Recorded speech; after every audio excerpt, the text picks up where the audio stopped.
Our second presenter is Dr. Hilary Robertson Hickling, and her topic is Taking Psychiatry to School, CARIMENSA, the Dreamer World Cultural Resiliency Program in 90 schools in Eastern Jamaica. Okay.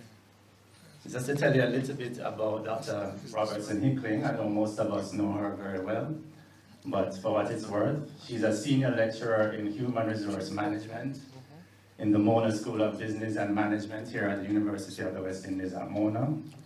She teaches organizational behavior, organizational development, team building and management, and pastoral care and counseling. She's also, of course, a very integral member of the CARIMENSA team. She has authored more than 20 articles in the scholarly journals and several others in social scholarship media. Dr. Robertson Hickling. Thank you very much, Professor.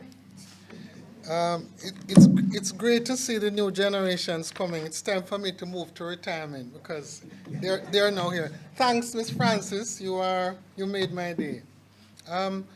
So I have been asked to move to share with you the information about the Dreamer World Cultural Therapy Model as it has become the Cultural Resilience Model. These are our collaborators, local and international, and we know what the dilemma of Jamaica is.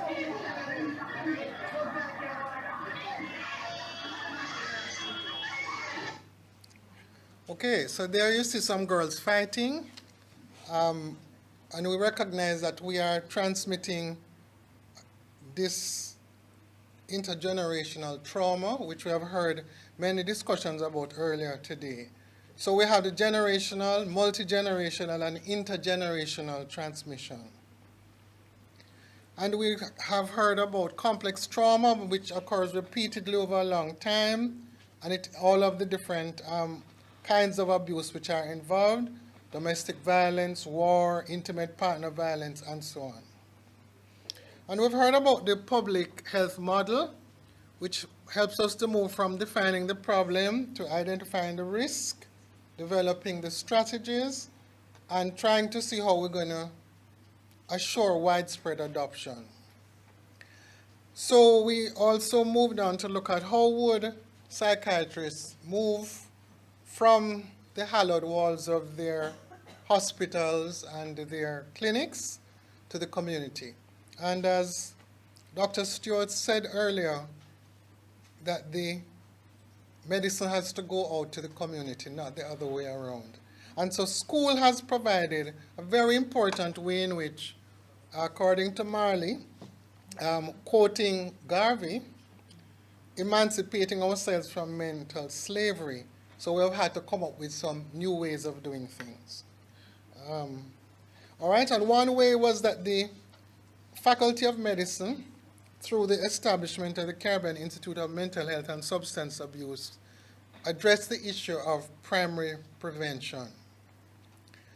Everybody can see our city, Kingston, and some of you know where some of Almond Town, where the Hickling family home has become the place which is the community-based section for CARIMENSA.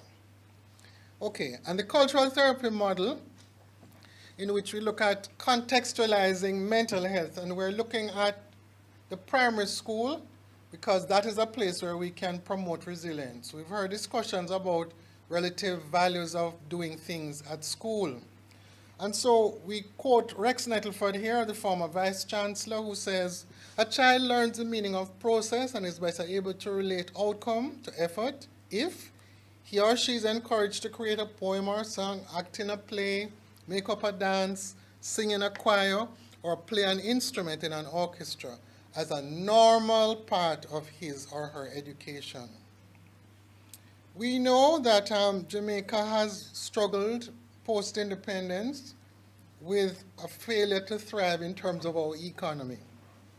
So although 60% of our people become resilient and productive adults, reading at 8 and so on, we also have a parallel group of 40% of Jamaicans who become transgressive, unproductive adults who are mentally disruptive as adolescents, underperforming at school.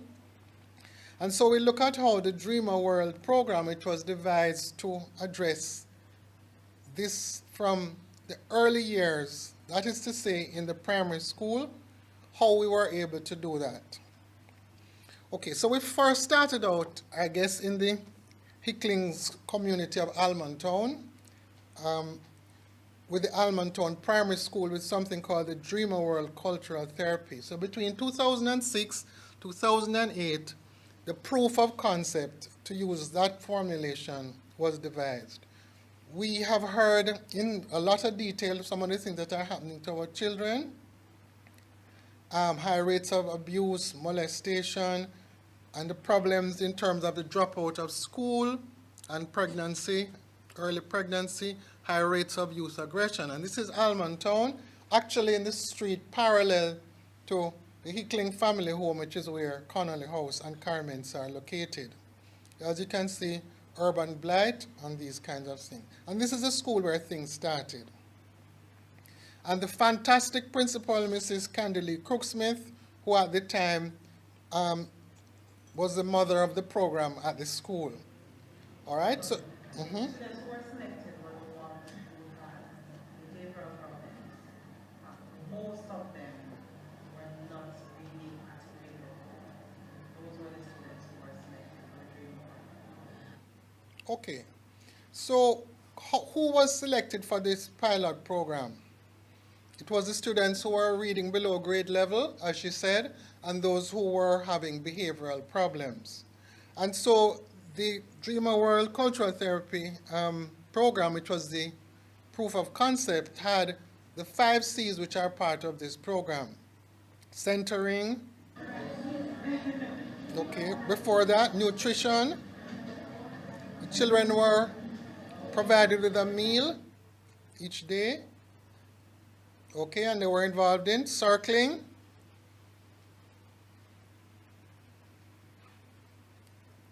They were then involved in centering.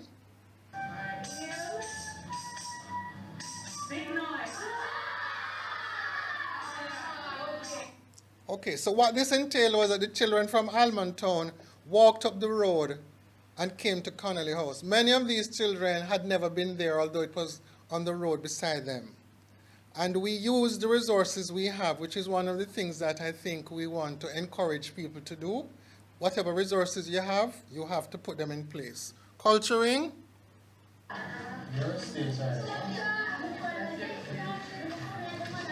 So the children were involved in doing artwork. Okay. This was led by artists and other cultural therapists who were part of the program. And ultimately, they developed cognitive catalysis. You're going to make up your own client. If you give your client a name, you're going to create everything that's on your client. My client name is Toto. So that is Mbala, who is a drummer and artist who was part of the initial program. Okay, so the 5th C is to build capacity. When all of the ants are on the ground, I do not make a single sound. Listen.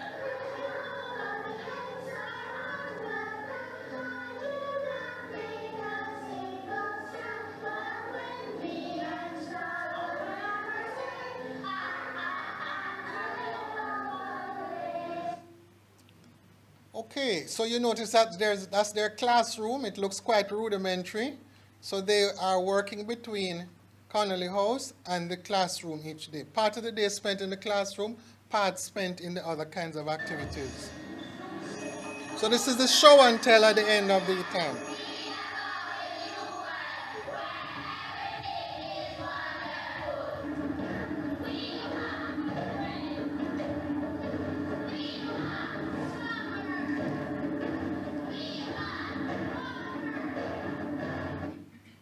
Okay, so What happened was that there was a performance, a show and tell at the end of the program in 2008. And this is the parents talking now about what can happen. Okay, this mother is explaining that her daughter can now read. Okay, all 30 of the children from the Dreamer World cohort passed the GSAT at much higher than expected levels. Some attended traditional high schools, and others went to upgraded, other high kinds of high schools. And then we were involved in writing. Jaswant Guzda, who you heard earlier, this was a journal article about the pilot proof of concept, because we realized that we need to have the evidence base and we need to be writing up this work. The second phase then went to the cultural therapy scale-up, which was funded by the Grand Challenges Canada, countering youth and urban violence with a community engagement program. Actually, I have brought some cards from the program, which I will leave outside for those who wish them. So this went to 4 schools, and this was Fred attending the Grand Challenges in Canada meeting, a foundation meeting.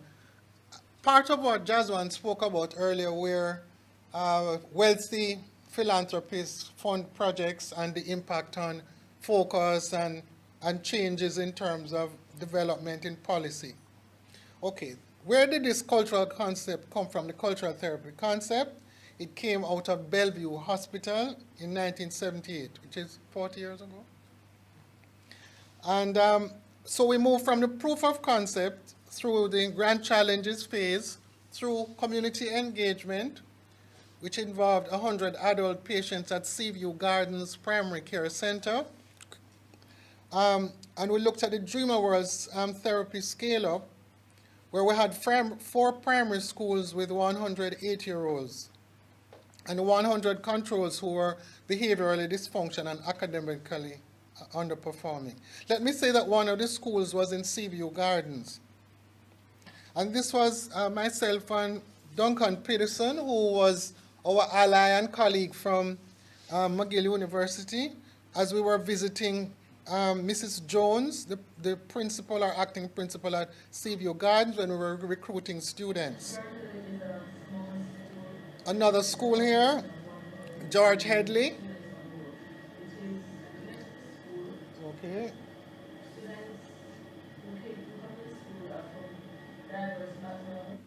Okay. Children, they can't sit still, they can't touch each other like this, social problems, they can't socialize well, the attention span, but trust me, the awareness not there, underdeveloped, I mean, so many things. So this was, of course, one of the training sessions for the teachers and guidance counselors. Okay.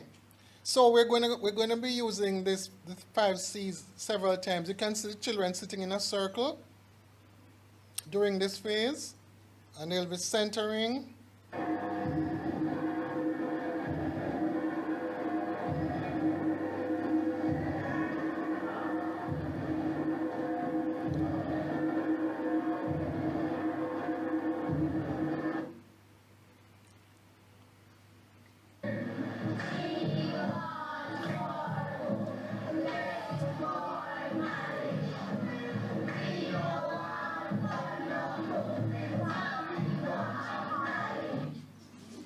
So using the same facilities at the school and working with the same teachers and guidance counselors with the support of a team of cultural therapists coming in from CARIMENSA, this program was able to be developed with the external support, of course, of the funding from Grand Challenges Canada.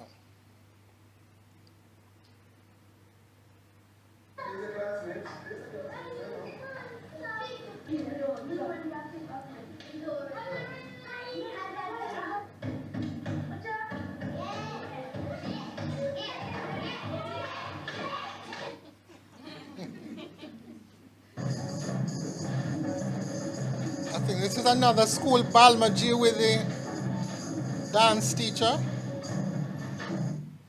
Okay. Seaview Gardens, where the art was art was on display. All of it is to build capacity.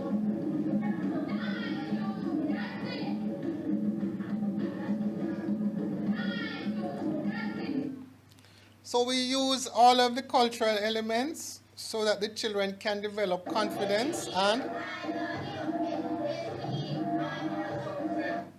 Okay, that's a song.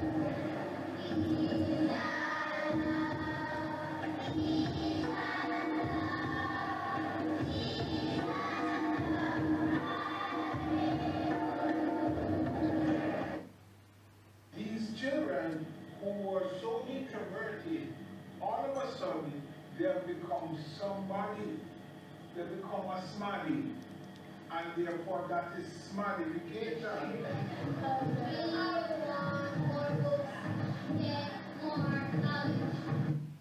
Now let me ask you a question. How important is your name? Atalia. Let me hear it. That's how you do it. Got it? My name is Atalia. Okay, and here was something wonderful. Well, much of this is wonderful, but 7 out of 28, that is 25% of the children at Balmaji Primary School, who used to be the children who were at risk having problems, they got onto the honor roll of the school. And they are in circles. Okay, so this went international. So Fred went to the London School of Hygiene and Tropical Medicine, where the program was called Turning the World Upside Down in terms of mental health. Welcome to Turning the World Upside Down. The purpose of this site is to identify, share and celebrate some of the many innovations that are coming from people in low and middle income countries in the world. Okay, so this was the event in November 2013 where, and this is Lord Nigel Crisp, and where Fred, on all our behalf and on his own behalf, collected the winning globe for the work of Dreamer World. Okay, and so one of the questions is it Professor Hickling's charm and personality and good looks? Or is it something more? Do we now have evidence that we can prove that it works? Well, I think it's a great program. It basically develops the child holistically rather than just the math and the science and the other subjects. You know, they get to develop their creative side. And I really appreciate that part of it, especially with the help of the psychologists. And the children really enjoy the dancing and the art because with students, even if they are not, so they don't perform so well academically, then they'll feel special. Children feeling special, and you will notice that we're all growing older, some of them looking younger, slimmer, all kinds of people, as this project, which started in 2006, is in its current iteration.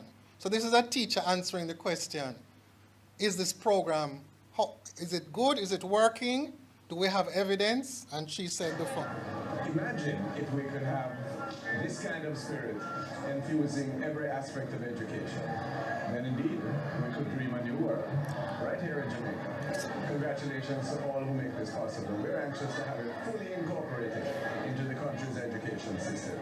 So this was the Minister of Education during that period. We have another Minister of Education whose photograph you will see later on. And so at the time when we had the work which was funded by Grand Challenges, we recognized that the boys were doing better. And we still don't have we know that there are more boys now involved. We have discussed some of the elements earlier, but we're recognizing that the boys are doing better and we don't know why. So that's one of the issues that we're going to be looking at in terms of literacy. Okay, and at the end of that, there was a Dreamer World Cultural Therapy Scale-Up. It was called Render Me Visible, and you see the program outside at the Courtly Auditorium. One idea that Fred had for Emancipation Day 2015 was that we should move these youngsters from the inner city areas to go and perform in the Courtly Auditorium. Anybody who was there saw it was fantastic. We had red carpets at which parents were getting the photographs, all kinds of fantastic things happened there. This rendered me visible because we're talking about making visible these youngsters dreaming a new world of talent and a new world with rules. Dreamer World is about creating a different set of, a different world. What do the children want and what don't they want? This was Mr. Bunting, who was at the time the Minister of National Security. Kids as the ones with behavioral problems, the bad picnic, and after 2 years of using cultural therapy to get them to express themselves, to work on their strengths, we saw those same allegedly bad kids give a wonderful performance here this afternoon. So these are now the 100 children from the 4 schools who performed in a scintillating, fantastic program. There they are, and their teachers. Okay, so we want to now move to the next level, when the Ministry of Education of Jamaica took the program over. And we, of course, were looking at the matter of, can an idea that starts in one place be scaled up? So we're looking now at the transition to scale, and there is a theory that is well articulated where one has an idea, looks at, then you go to the proof of concept, then you scale it up, then can we go national question, or can we go international? And you know, Fred was talking at that time about the Dreamer World project, which was to be expanded to 35 schools, and it has now gone to 87 schools. We had updated this, but okay. So this is it, where we have the training of the teachers and guidance counselors. In fact, I think we have one of our education officers who was there at the time. So we had the teacher training, and there she is. Yes, there she is, and she's here today. And we looked at how we could help to develop the Dreamer World Resiliency Training Program. And so we are actually now at 87 schools, where we looked at working with the group. And there you see the same 5 C's.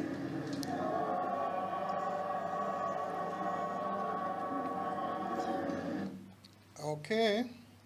And this was the ministry of, this is the group of people who we would go out to visit the schools on a regular basis. All right, and what happened now with the Ministry of Education, the program became the Cultural Resiliency Program, which meant having a parallel grade 4 class. And I want to encourage you to notice we are using the resources that are currently available, the classrooms, the teachers, the guidance counselors, and increasingly we have had to move to the point of doing something called the transfer, the knowledge transfer, and how we are able to move the skills, as in the toolkit, to the teachers and guidance counselors on the spot. Okay, and here we are at a school called Cavaliers, where there's no room inside, so they have gone outside. And the school is small enough that I think that the principal has decided that the whole school should be involved. And you'll now see somebody who is quite familiar participating. There is Jeffrey there.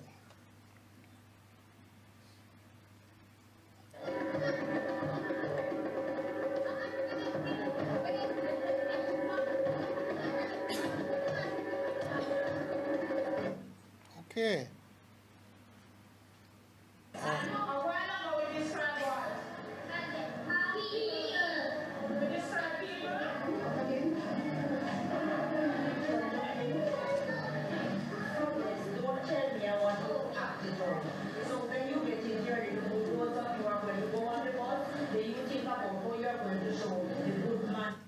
Okay.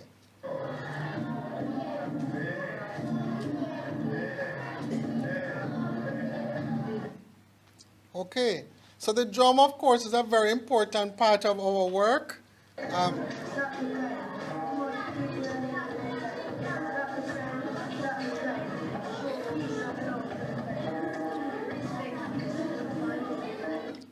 Okay. The idea of centering. Here's the teacher, the principal. Getting them to express themselves is really good, so that they can shed some of the things that they come to school with, so that they can actually learn. So we're recognizing that the public health approach works. And so in order to take this psychiatry, as I said, from the hospital, and I have to say that the one view that some of the people in the Ministry of Health and in the health facilities have is that anybody who needs to should come to us. But we have recognized that in order to move, the people have to go to where the people are. So there it is, we have moved through the 4 levels: the proof of concept, the scale up, and now we are at 87 schools. So this has been a metamorphosis to the pathway of care. The latest figures are available for those who wish, because we had updated, but something has gone awry. So we're not going to stop to look at that at the moment. One thing that's important is the cost of the intervention has been greatly reduced. And the new Minister of Education, in which the program was revised. Okay.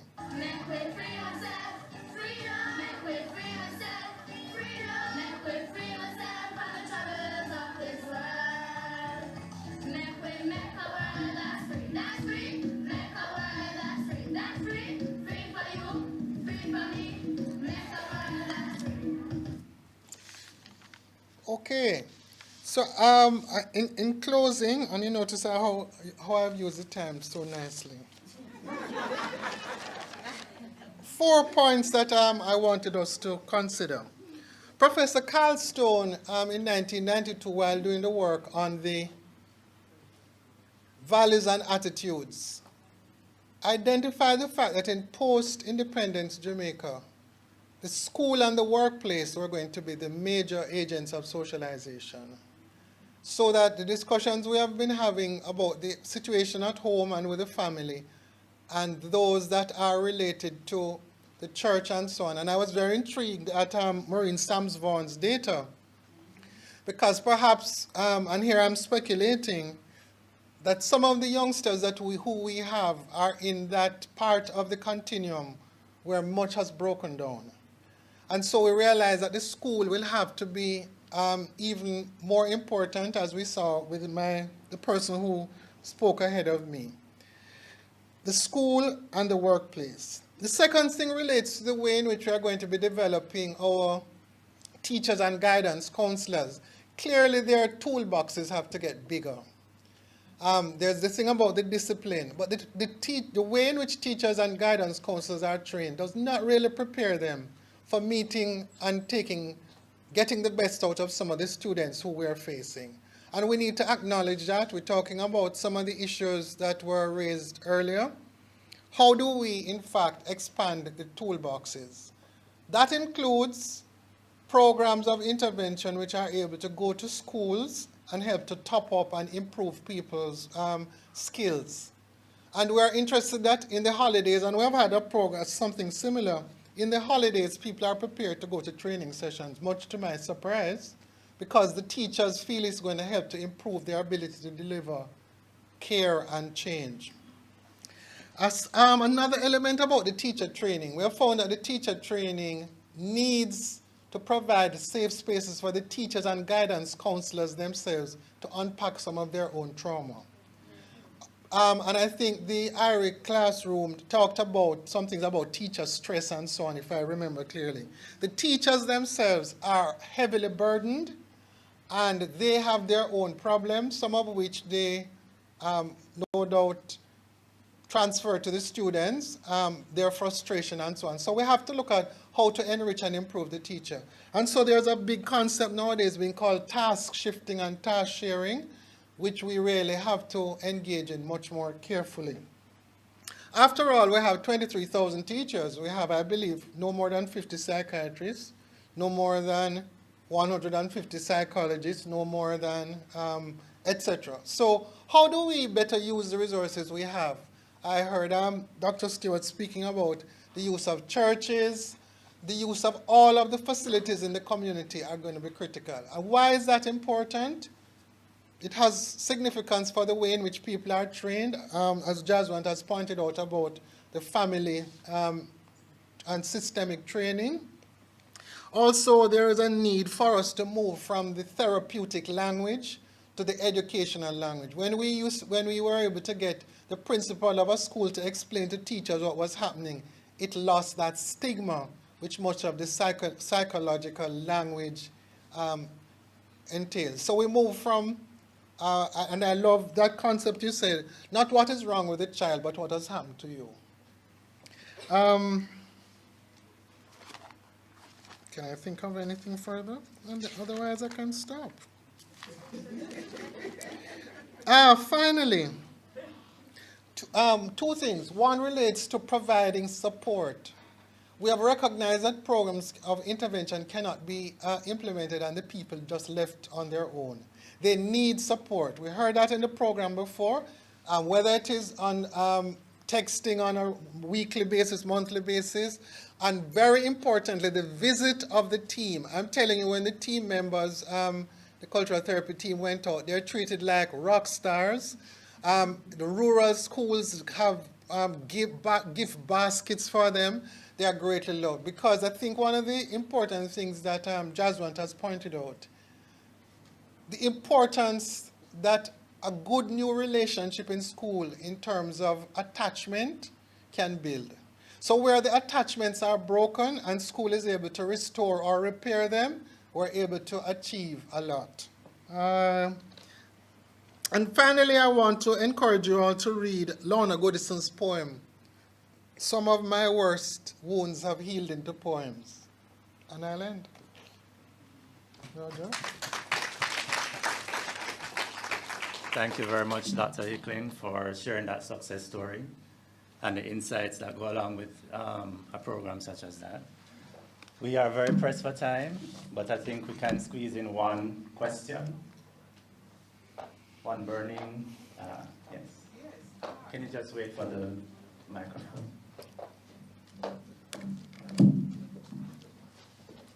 Yes, thank you. The point you hit on is the last point is the one I'm most interested in. What are you proposing to do specifically for the teachers? Okay. I think it's a major issue. Okay. The matter of the teachers. We have had a conundrum because we have had a program that had to be delivered at the grade 3 and so on. But we have recognized, and one of the people on the team that was delivering the program said that how much stress management was really required for the teachers. It was not within our remit. But I think that since we have the ears of the people from the Ministry of Education and other places, the importance of providing the appropriately required support for teachers. We cannot be giving them more work in a more difficult environment with the same toolbox. And I think that's something that will have to be discussed, and perhaps we have to come up with some recommendations from this seminar. If I could just indicate to you, it's not just stress management. Yes. There are a lot of teachers with mental health issues. It's not just stress management. And I, as a chairman, have had the Ministry of Education is unable to help. There is no structure in place to treat with teachers with mental health issues. So the boards and the board of management, and you cannot help the teacher. I cannot use the school resources to get counseling for the teachers. I'm told that I have to get the counselors that are supposed to counsel the children who have no confidence in them to counsel the teachers. And the teachers have very deep psychological problems. So just it's not just a matter of stress. Okay, so just two elements to that. One relates to our recognition. Even during one of the training seminars, there was one teacher who was psychotic, and fortunately, because our team consists of psychiatrists, psychologists, etc., that person was treated. And also to say that the children in the schools, the figures, we had them and so on. Those children who were identified through Dreamer World, that those were able to get immediate assistance, because as Dr. Chambers pointed out, some of the children have no access to the services that are required. So that's a problem. We realize people need services, but there are none available. And I just want to say, I've been on a particular school board where the ministry employed 2 people and the school's other resources employed 2 people. And the teachers were using the resources as much as the students. So that is an issue. How do we strengthen the teachers and the guidance counselors' mental health? I think there was one person, and then we can. Somebody, a hand was up? Yeah. I was interested in finding out. You said you scaled out 67 schools. 97. 87 rather. Or 87 schools. Yeah. This was in support through the Ministry of Education? Yes. So they resourced the program? Yes. They resourced the program, but the program had to be changed in order to deal with this. So the details of how it became the from cultural therapy, funded in 4 schools by a grant from Grant Challenges, to the Ministry of Education funding a program which was scaled up and scaled down.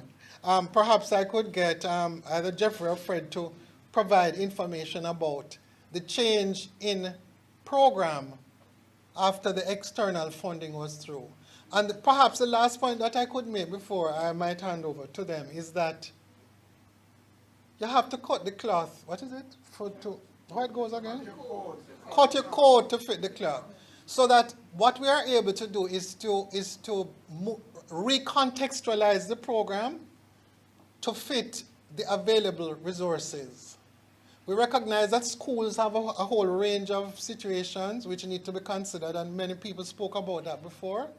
And we also recognize that in order for things to become government policy and so on, that things have to change. So the details of that we will have to discuss further because it is a challenge. But it had to move to focus on cultural resilience as opposed to the larger cultural therapy which was possible because of external funding. Because one of the big issues we are always looking at is it sustainable.